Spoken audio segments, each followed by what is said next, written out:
बिस्मिल्लाहिर्रहमानिर्रहीम। अस्सलाम वालेकुम नाज़रीन, आप यूट्यूब चैनल देख रहे हैं। मैं इमरान खान हूँ। पाकिस्तान की सियासत में एक नया सिनेरियो डेवलप हो रहा है और वो ये है कि फजलुर रहमान साहब के दरवाजे पे सब लोग दोबारा पहुँच रहे हैं।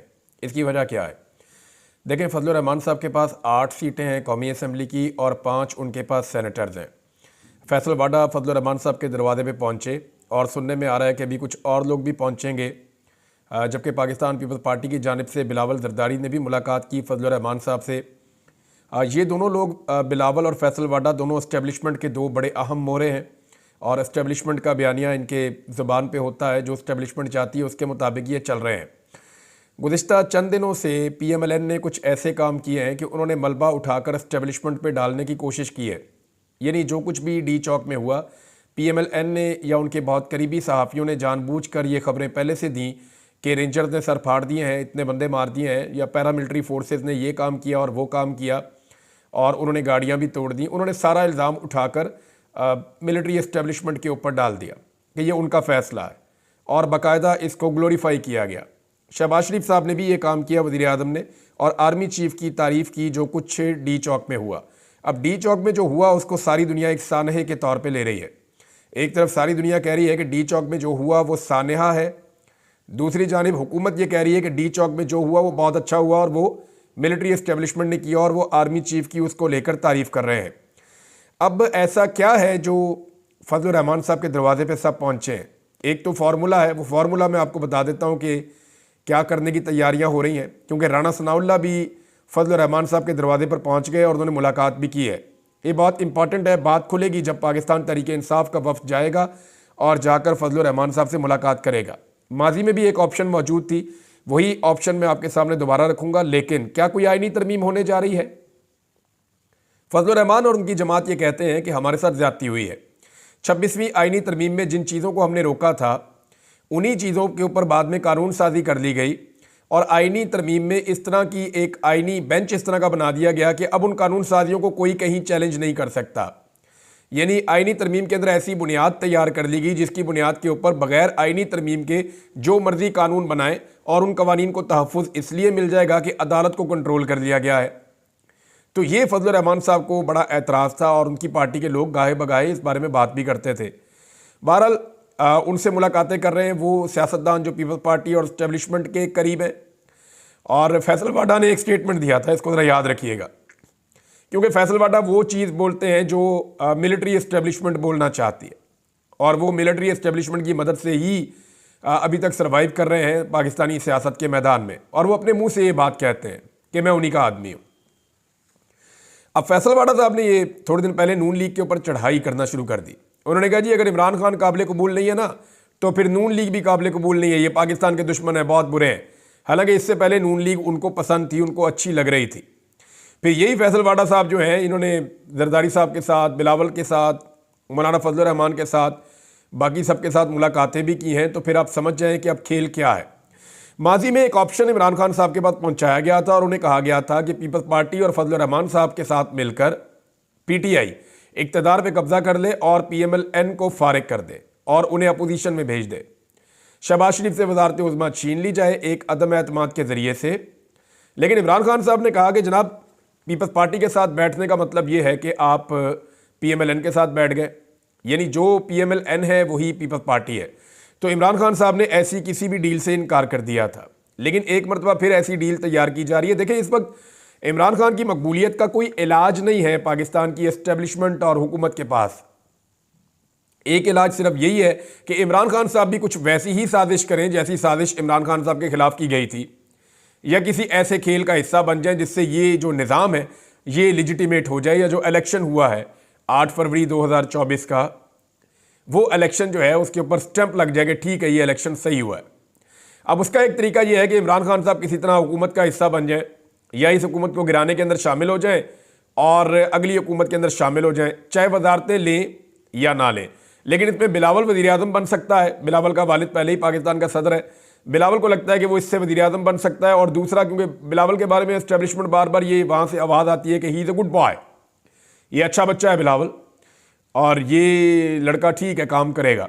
और मरियम के बारे में भी ऐसी राय है, she is a good girl, यानी गर्ल तो नहीं है वो, लेकिन उनके बारे में अच्छी राय है एस्टेब्लिशमेंट की। उन्हें लगता है कि ये बहुत वफादारी के साथ और बिल्कुल जैसे वो खुद कहती हैं कि जूते पॉलिश करने का फ़न, तो उसमें तो मुकाबला चल रहा है बिलावल में और मरियम नवाज़ में। अब बिलावल को अगर वज़ीर आज़म बनना है और PMLN की सियासत को वापस खड़े होना है, देखें PTI को अगर डैमेज करना है, इमरान खान को अगर डैमेज करना है, तो वो पीपल्स पार्टी नहीं कर सकती, फजल रहमान भी नहीं कर सकते। डैमेज करने का एक ही तरीका है, वो ये है कि PMLN को वापस खड़ा किया जाए, क्योंकि पंजाब के अंदर PMLN अगर खड़ी हो जाएगी तो PTI फारिग हो जाएगी। अब पंजाब में PMLN को खड़े होने के लिए विक्टिम कार्ड चाहिए या कोई ऐसी चीज़ चाहिए कि जनाब हमारे साथ बड़ी ज़्यादती हुई, देखो इमरान खान ने फिर साजिश कर दी, हमारी हुकूमत पैसे कमा रही थी, आगे बढ़ रही थी, मईशत ठीक कर रही थी। हालांकि हर चीज़ का इस वक्त बेड़ा गर्क है, लेकिन आप अगर PMLN के मुंह से सुने, वो कहते जी मुल्क ठीक होना शुरू हो गया। भाई मुल्क के अंदर महंगाई पहले से ज़्यादा है, गुर्बत पहले से ज़्यादा है, बेरोज़गारी पहले से ज़्यादा है, मईशत की तबाही पहले से ज़्यादा है, सरमायाकारी पहले से कम है, लॉ एंड ऑर्डर की सिचुएशन पहले से ज़्यादा ख़राब है, लोगों का अदम एतमाद पाकिस्तान के ऊपर ज़्यादा है, हुनरमंद लोग जो हैं नौजवान वो पाकिस्तान छोड़ छोड़ कर पहले से ज़्यादा बड़ी तादाद में बाहर जा रहे हैं। इन सारी चीज़ों को आप इकट्ठा करते हैं तो एक बड़ा डिज़ास्टर है इस वक्त जो पाकिस्तान के साथ हुआ, माशी तौर पर, समाजी तौर पर, कानूनी तौर पर और इखलाकी नुक्ता नज़र से भी जो इन लोगों ने किया है। एक बेचैनी है पाकिस्तान में, घुटन है। अब अगर PMLN का इक़्तिदार ख़त्म हो जाता है तो वो एक विक्टिम कार्ड ले लेंगे, जनाब देखें हमारे साथ ज़्यादती होगी, हम तो मुल्क ठीक करने वाले थे, और इमरान खान साहब की मकबूलियत नीचे आने का इम्कान पैदा हो जाएगा। लेकिन इसमें इमरान खान साहब को मनाना पड़ेगा। अब इसको कुछ लोग कह रहे हैं जी ये वो एक और कार्ड है इमरान खान का, तो ऐसी बात नहीं है। मुझे नहीं लगता इमरान खान साहब इस बारे में मानेंगे, लेकिन ये एक ऑप्शन है और इसके ऊपर काम किया जा रहा है। और फजल रहमान साहब को जाके राना सनाउल्लाह साहब भी मिले हैं और वो भी ये असेसमेंट करने गए हैं कि अगर ये हो जाए तो कितना अच्छा हो जाए कि PMLN की हुकूमत गिर जाए। केसेस तो उन्होंने अपने सारे ख़त्म कर लिए हैं और पीपल्स पार्टी के साथ अगर PTI इक़्तिदार में आएगी तो वो जो भी करना चाहते हैं वो नहीं कर पाएंगे। यानी वो अगर NRO 2 को ख़त्म करना चाहते हैं नहीं कर पाएंगे, पीपल्स पार्टी नहीं होने देगी, वो भी उसके बेनिफिशरी है। और बहुत सारे काम जो PTI करना चाहती है इक़्तिदार में आके, उनमें से एक काम भी नहीं कर पाएगी, क्योंकि पाकिस्तान पीपल्स पार्टी सिर्फ एक फ़ायदा होगा PTI को कि उनके ज़रा केसेस नरम हो जाएंगे, एक फ़ायदा होगा उनके नाम ECL से निकल जाएंगे, एक फ़ायदा होगा ज़रा पाकिस्तान में फ्रीली मूव करेंगे, एक फ़ायदा होगा उनके जो है ना वो कैदी वैदी बाहर आ जाएंगे, और इमरान खान साहब भी हो सकता है कि उनके केसेस ख़त्म हो या वो बाहर आ जाए। लेकिन इसके अलावा पाकिस्तान को इसका कोई फ़ायदा एज सच नहीं होगा। ये चीज़ें ऐसे ही चलेंगी और ऐसे ही टाइम पूरा होगा, और जब अगला इलेक्शन होगा तो PMLN दोबारा एक ताकत बन चुकी होगी और दोबारा वो मुकाबले में तगड़े तरीके से आएगी। अच्छा, इसमें इसको यहाँ रोक लेते हैं। एक और ख़बर है और वो है जनाब फॉर्मेशन कमांडर कॉन्फ्रेंस हुई है, उसके हवाले से वहाँ पे जो एलामिया आया वो ये कह रहा है कि हुकूमत बेलगाम आज़ादी इज़हार राय की आड़ में जहर उगलने और तकसीम रोकने के लिए सख्त कवानीन बनाए। ये जी पाक फ़ौज का एलामिया आया है। कोर कमांडर कॉन्फ्रेंस में इस्लामाबाद एहतजाज के दौरान पाक फ़ौज की तैनाती पर प्रोपेगेंडा की शदीद अल्फाज में मजम्मत की गई और हुकूमत से मुतालबा किया गया कि बेलगाम गैर इखलाकी आज़ादी इज़हार राय की आड़ में जहर उगलने, झूठ और माशरती तकसीम का बीज बोने के खात्मे के लिए सख्त कवानीन और जवाबित बनाकर उन पर अमल दरामद करवाया जाए। अब ये 84वीं फॉर्मेशन कमांडर कॉन्फ्रेंस हुई है जिसमें core commanders, principal staff officers और पाक फ़ौज के तमाम फॉर्मेशन कमांडर्स ने शिरकत की है। अब इसके अंदर जो है ना वो एक दो चीज़ें मैं आपके सामने रखता हूँ। एक तरफ तो ये कहा जा रहा है कि पाक फ़ौज के खिलाफ प्रोपेगेंडा हो रहा है, इवन पाकिस्तान के मुख्तलिफ लोगों की जानिब से और ओवरसीज़ पाकिस्तानियों की जानिब से और पाकिस्तान के अंदर जो पाकिस्तानी मौजूद हैं उनकी जानिब से एक कंपेन ये भी लॉन्च की गई है कि फ़ौज के ज़ेर इंतज़ाम जितने कारोबार चल रहे हैं उनकी जो प्रोडक्ट्स आती हैं उनका भी बाइकआउट कर दिया जाए। और इसके ऊपर मैं देख रहा हूँ कि सोशल मीडिया पे बहुत तेज़ी से ये चीज़ें हो रही हैं और कुछ लोग इसकी मजम्मत करने के लिए जब सामने आए तो मुझे अंदाज़ा हुआ कि इसका इम्पैक्ट या ये मुअस्सर है तहरीक, जिस वजह से इसके ख़िलाफ़ कुछ रिटायर फ़ौजी अफसरान बयानात भी दे रहे हैं या वो मैदान में उतरे हैं। अब मामला ये है कि जो सोशल मीडिया के ऊपर एक पाकिस्तान तहरीक इंसाफ से ताल्लुक़ रखने वाले लोग हैं वो ये कहते हैं कि 26 नवंबर का जो कत्ले-आम है उसको वो रेंजर के साथ, पैरामिलिट्री फोर्सेस के साथ और पाक फ़ौज की वहाँ मौजूदगी के साथ जोड़ कर देखते हैं। हालांकि इमरान खान साहब की बहन से जब सवाल किया गया बैनुल-अक़वामी मीडिया पे कि आप किसे ज़िम्मेदार समझती हैं जो 26 नवंबर को कत्ले-आम हुआ, तो उसमें उन्होंने 3 लोगों के नाम लिए, जिसमें एक आर्मी चीफ का नाम लिया, एक वज़ीर दाखिला का नाम लिया और एक वज़ीर आज़म का नाम लिया। तो पाकिस्तान तहरीक इंसाफ की जानिब से या सोशल मीडिया के ऊपर जो सारिफीन है उनकी जानिब से ये बार बार कहा जाता है कि जनाब ये वो जोड़ कर देखते हैं सिक्योरिटी फोर्सेस को, इवन मिलिट्री को, इस सारे या पैरामिलिट्री को इसके साथ, ये जो कुछ भी हुआ 26 नवंबर को। लेकिन वो क्यों जोड़ कर देखते हैं? लेकिन ये सारा एलिगेशन, ये सारा इल्ज़ाम, ये सारा मुद्दा या सारा बोझ इस हुकूमत ने पहले ही उठाकर फौज के खाते में डाल दिया था। आप देखें ना शहबाज शरीफ का स्टेटमेंट, उनके जो सहाफ़ी हैं करीबी उनके स्टेटमेंट्स, फिर उनका सेलिब्रेट करना कि जैसे फौज आ गई अब वो मारेंगे, फिर उनका ये कहना कि देखते ही गोली मार दी जाएगी, फौज को बुला लिया गया है और सब लोग समझ जाएं, इस किस्म की जो बातें की गई। तो ये मामला वहां से शुरू हुआ। अगर इसको ठीक करना है तो वो सबसे पहले वो बंदे गिरफ्तार किए जाएं जिन्होंने इस प्रोपेगेंडा के ऊपर सबसे पहले काम शुरू किया था। एक और चीज़ है नादरीन, इमरान खान साहब पर फर्द जुर्म आयद कर दी गई है और 119 दीगर मुल्जिमान के साथ ये फर्द जुर्म आयद हुई है GHQ हमला केस के अंदर। अब इसकी तफसीलात में आपको क्या जाऊँ, आपको सारा आइडिया है। इमरान खान साहब तो 9 मई वाले दिन गिरफ्तार थे, उसके बाद ये सारा कुछ हुआ पाकिस्तान में। अब जब फर्द जुर्म आयद की गई तो जब रहनुमा बाहर निकल रहे थे तो उनमें से 4 लोगों को गिरफ्तार कर लिया गया और बाकी और भी बहुत सारे हैं, लेकिन 4 अहम लोग हैं। उमर अयूब साहब को गिरफ्तार किया गया, अपोजिशन लीडर। राजा बशारत साबिक सूबाई वजीर है, उनको गिरफ्तार किया गया। अहमद चट्ठा MNA, उनको गिरफ्तार किया गया। अजीमुद्दीन इमरान खान साहब के स्टाफ के अहम मेंबर हैं, उनको भी गिरफ्तार किया गया। अच्छा, इन लोगों के पास जो है वो ओमनी बेल मौजूद थी पेशावर हाई कोर्ट की, यानी इन्हें किसी भी नामालूम मुकदमे में गिरफ्तार नहीं किया जा सकता और ज़्यादातर मुकदमात में इनके पास जमानतें थीं। अब इस हवाले से जो है वो पाकिस्तान तहरीक-ए-इंसाफ ने बहुत शोर मचाया, लेकिन अब जब मैं ये वीलॉग रिकॉर्ड कर रहा हूँ तो अब तक की इतला के मुताबिक ये लोग पुलिस की हिरासत में है, इन्हें गिरफ्तार कर लिया गया दीगर बहुत सारे लोगों के साथ। इमरान खान साहब को आज क्योंकि बहुत सारे लोग आए थे, 119 लोगों के ऊपर फर्द जुर्म आयद हुई थी, तो जरताज गुल वजीर साहिबा भी थी और बहुत सारे और रहनुमा थे, मुसर्रत जमशेद चीमा साहिबा भी थी और ये सारे जिनके मैंने नाम लिए ये भी थे और इनके अलावा और लोग भी थे। अब जब ये सब लोग वहाँ पे गए तो इनकी इमरान खान साहब से मुलाकात भी हुई। कोई 70-80 लोगों को मौका मिला इमरान खान साहब को देखने का, उनसे बात करने का। तो मैंने उनमें से चंद लोगों से बात की तो वो तो बड़े जज्बे में आ गए, यानी वो ये कह रहे हैं कि हमने इमरान खान को देखा, उनकी बॉडी लैंग्वेज को देखा, उनकी आवाज़ और उनकी बात सुनी तो हमें समझ आई कि हमारा लीडर पूरी ताकत के साथ और शिद्दत के साथ खड़ा है। अगर हमें कहीं पे कोई मायूसी थी या किसी जगह पे हम थोड़ा सा बैकफुट पे हो रहे थे तो अब हम नहीं होंगे। यानी हमें इमरान खान से मिलने के बाद एक नई एनर्जी और एक नई ताकत मिली है। ये पाकिस्तान तहरीक-ए-इंसाफ के वो लोग जो इमरान खान साहब से मिले हैं उन्होंने बाहर आकर बताया।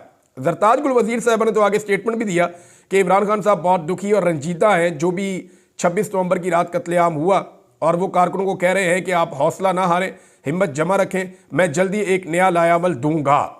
अब इमरान खान साहब के आखिरी कार्ड को लेकर सब लोग ये स्टेटमेंट दे रहे हैं, वो आखिरी कार्ड क्या है। लेकिन उससे पहले एक और डेवलपमेंट हुई पाकिस्तान तहरीक-ए-इंसाफ की। इमरान खान साहब ने कमेटी तब्दील की है जनाब मुज़ाकरात के हवाले से, यानी अगर हुकूमत के साथ मुज़ाकरात होंगे तो उसके लिए एक डेडलाइन दे दी गई है और बैरिस्टर गोहर को पार्टी के उमूर तय करने के इख्तियारात वापस ले लिए गए हैं, यानी ये जो मामलात हैं उनसे वापस लिए गए हैं ख़ास तौर पे मुज़ाकरात के हवाले से। इमरान खान ने अडयाला जेल में उमर अयूब को सियासी हिकमत अमली तय करने और सियासी फैसले करने का इख्तियार दे दिया है। दूसरी जानिब हुकूमत से मुज़ाकरात के लिए कमेटी कायम कर दी गई है, जबकि मुतालबात की मंजूरी के लिए हुकूमत को 12 दिसंबर की डेडलाइन दी गई है। डेडलाइन का मतलब आप समझते हैं कि 12 दिसंबर के बाद अगर हुकूमत मुज़ाकरात नहीं करती और मामलात को किसी नहज पर नहीं ले जाती तो उसके बाद पाकिस्तान तहरीक-ए-इंसाफ अगली हिकमत अमली के तहत हुकूमत के खिलाफ दोबारा से एहतजाज कर सकती है या कोई और तहरीक शुरू कर सकती है या कोई और मामला नया खड़ा कर सकती है। अच्छा, अडयाला जेल में इमरान खान से शेख रशीद की भी मुलाकात हुई, फवाद चौधरी साहब की भी मुलाकात हुई, शाह महमूद कुरैशी थे, उमर अयूब थे और दीगर लोग थे, उन सब ने मुलाकात की। इमरान खान ने शेख रशीद को गले लगाया, उनको प्यार किया और उन्होंने कहा कि शेख हम इकट्ठे हैं। तो शेख रशीद अहमद साहब के लिए जो है वो बड़ी उनकी कुर्बानियों का इमरान खान साहब ने उनकी तारीफ़ की, जैसे उन्होंने तारीफ़ की थी परवेज़ इलाही की कुर्बानियों की।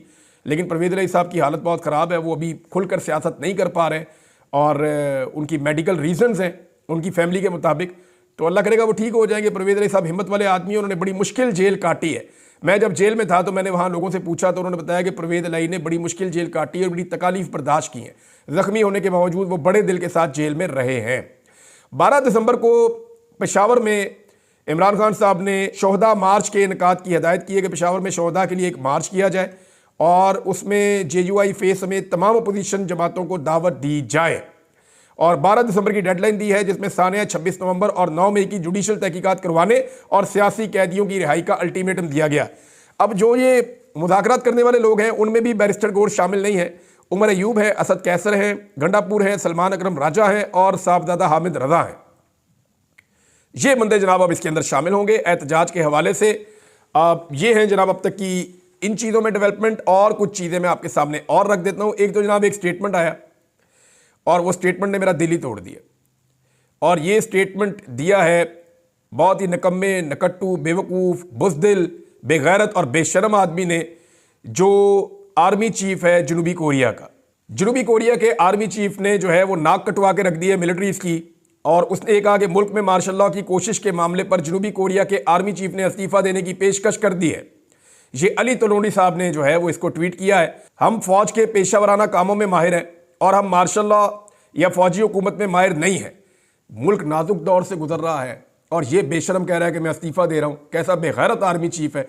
इसको चाहिए था अवाम को मारता, अवाम के ऊपर अटैक करता, आकर तकरीर करता, मार्शल लॉ लगाता, ये कहता मेरे अजीज हम वतनों, इन शरपसंदों को, इन दहशतगर्दों को हम कुचल कर रख देंगे, और चढ़ दौड़ता अपनी आवाम के ऊपर, उनको गोलियां मारता, 10, 20, 25 हज़ार बंदा जेलों में डालता, वहाँ पे जूते चलाता, अच्छी तरह लोगों को अगवा करता, अगवा बराए बयान करवाता, वहाँ पे जबरी गुमशुदगियाँ करवाता, पॉलिटिकल पार्टी से बंदों की जो है वो वाबस्तगियाँ ख़त्म करवाता। इतना आसान था, सीधा सीधा काम था। अपने मुल्क की खिदमत का जज्बा ही नहीं है इस बेशरम आदमी के अंदर।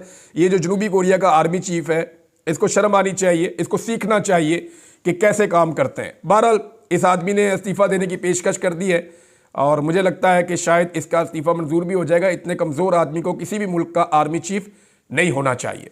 नाज़रीन, पश्तून भाइयों के हक़ के अंदर जो है वो खैबर पख्तूनख्वा के जो लोग हैं वहाँ पे इस्लामाबाद में जो उनके साथ जुल्म और ज़्यादती की है पुलिस ने, यानी इंतहा कर दी है। जिसका चेहरा सफ़ेद है, जब दिखाई देता है कि ये पश्तून है, इसका चेहरा वैसा है, इसका पहनावा वैसा है, ये चलता पश्तूनों की तरह है। पठान तो फिर पहचाना जाता है ना, पता चलता है उसका। पठान पैदल चलता हुआ जा रहा हो, आप पीछे से देख के पहचानते हैं कि पठान है। दूर से चलता हुआ आ रहा हो, आपको पता चलता है पठान है। उसकी एक अलग चाल है, एक अलग ढाल है, एक अलग पहनावा है, एक अलग अंदाज है उसका। फिर पठान दिखते भी थोड़ा अलग है। तो हमारे जो पश्तून भाई हैं जो इस्लामाबाद में बेचारे नौकरियां कर रहे थे, काम कर रहे थे, वहाँ पे उनका आना जाना था कारोबार के लिए, बड़े बेनती लोग हैं, तो उन्हें पकड़ पकड़ के पुलिस ने वो ज़िल्लत और वो रुसवाई उनको दी है और इतना उनको परेशान किया है कि उसके बाद जो है वो सब लोग सरापा एहतजाज है। जमात इस्लामी ने भी अब इसके लिए आवाज़ उठाई है और वो कोई एक प्रेस कॉन्फ्रेंस भी कर रहे हैं आज के दिन के अंदर, गालिबन उन्होंने की भी है, और बाकी सारी पार्टियां भी आवाज़ उठा रही हैं। अभी वहाँ पे जो है वकला ने इस्लामाबाद में एक मार्च किया है पश्तून भाइयों के हक़ में, तो उनका बहुत शुक्रिया, हम उनके शुक्रगुजार हैं। अब पूरा पाकिस्तान जो है वो एक है और पाकिस्तान के हर शहरी की वही इज़्ज़त होनी चाहिए जो बाकियों की है। ऐसा नहीं हो सकता कि इस्लामाबाद आने वाले किसी एक खित्ते के लोग, इससे पहले वो बलूचिस्तान की हमारी बहनें बेटियाँ आई थीं, उनको ठंडे पानी के साथ तकलीफ़ दी गई, उन्हें टॉर्चर किया गया, उन्हें मारा गया, उनसे बिस्तर छीन लिए गए, उन्हें सर्द रातों में खुले आसमान तले रहने पर मजबूर किया गया। कितनी ज़्यादती थी। और जब उनके सामने एक और स्पॉन्सर्ड कैंप लगाया गया तो उस कैंप के अंदर किस तरह से फैसिलिटेट किया गया, बड़े बड़े हीटर्स लगाए गए, सबको फैसिलिटीज़ दी गई, लेकिन वहाँ बैठने वाला कोई नहीं था। तो ये ज़्यादती इस्लामाबाद के अंदर जब होती है छोटे सूबों के लोगों से, तो लोग उसको दिल के अंदर रखते हैं, उन्हें तकलीफ़ होती है इन चीज़ों से। आज़ाद कश्मीर की सूरत हाल मैं आपको नादरीन अगले वीलॉग में रिपोर्ट करूंगा, लेकिन मरीम नवाज़ ने फिर से एक अजीबोगरीब स्टेटमेंट दे दिया। हर थोड़े दिन बाद जब थोड़ा सा मामला लोग भूलने लगते हैं, कोई ना कोई बंगी मार के सारी अपनी पार्टी का, अपने ख़ानदान का बेड़ा गर्क कर लेती हैं। अब स्टेटमेंट ये दे दिया कि दिल से पाकिस्तानी हूँ, पाकिस्तानी ब्रांड इस्तेमाल करती हूँ। लोगों ने दे तेड़े की तस्वीरें लगा लगा के जो मरीम नवाज़ ने इंपोर्टेड ब्रांड पहने, एनकें, जूते, बैग, कपड़े, कोट्स, मफलर्स और पता नहीं क्या कुछ, स्कार्फ, जो चीज़ें मरीम नवाज़ ने टका के ब्रांडेड पहनी है ना, उनकी कीमतों समेत लोगों ने लगा लगा सोशल मीडिया में तबाही फेर दी कि ये है जनाब आप दिल से पाकिस्तानी और ये वो पाकिस्तानी ब्रांड है जो आप इस्तेमाल करती हैं। दुनिया के महंगे तरीन बैग हैं, महंगे तरीन जूते हैं, महंगा तरीन मेकअप है, महंगी तरीन सर्जरियाँ हैं, फिर महंगी तरीन एनके हैं, महंगा तरीन जेवर है, हर चीज़ इंपोर्टेड इस्तेमाल करनी बाहर की, और कहना जी मैं दिल से पाकिस्तानी हूँ, पाकिस्तानी ब्रांड इस्तेमाल करती हूँ। ये उस बाप की बेटी हैं जिन्होंने सारी ज़िंदगी इंपोर्टेड टाइयाँ और 3 पीस पहन के गोरों के सामने हाथ बांध बांध के जो है वो ज़िंदगी गुजारी है। यानी ये ब्रांड पाकिस्तान तो फिर इमरान खान हुआ ना। अगर कोई वाहिद पाकिस्तान का ब्रांड है तो वो इमरान खान है। और भाई शलवार कमीज़ और वेस्टकट के अंदर जाता है सारी दुनिया के अंदर।